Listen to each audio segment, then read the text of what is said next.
Hello and welcome to Escargot, a combat physics game with a slimy twist, where you command a snail army to defeat an evil chef. Escargot is a physics-based combat game where the player must launch their character into position and then attack their target to inflict the most damage. But what exactly does the player do? Gameplay is broken into three main mechanics: sling, aim, and fire, all played through a touchscreen interface. How to sling though? First, the player will use their finger to pull back the forked slingshot and slide their finger top to bottom on the screen to choose where they want to try and land. The character will fly across the screen upon release. The next step in play is to aim for where you want to attack the enemy. Again, the player will use their finger to drag a line of fire across the screen.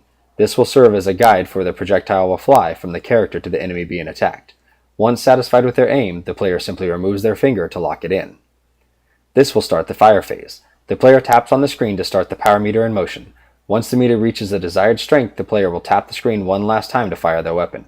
The accuracy of the attack will be based on the angle of the aim and the power chosen on the power meter.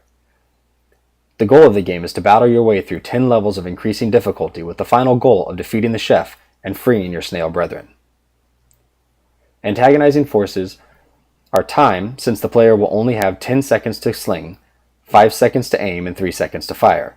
The staff of the restaurant are the opposing enemy forces that you will be attacking. They will also have the ability to counterattack between each of your turns trying to defend their turf. And ultimately, the chef himself will be the final boss battle that will take all of the player's skill to defeat for the final level. The Angry Bird series meets the Worm series is the best way to sum up the theme of the game. We want to keep it casual, with a comical twist, but never forget about the physics and geometry that help you get from point A to point B and then ultimately attack your target. Escargot will be played from a side view 2D perspective, much as depicted here on the screen. The possibilities include a fun experience where gamers must decide how best to get close and attack the enemy chef. Risks include the difficulty of implementing a similar mechanic both to the sling and aim mechanics without them feeling the same. Thank you so much for taking the time to view my presentation today. I look forward to working on this project soon. Have a great evening.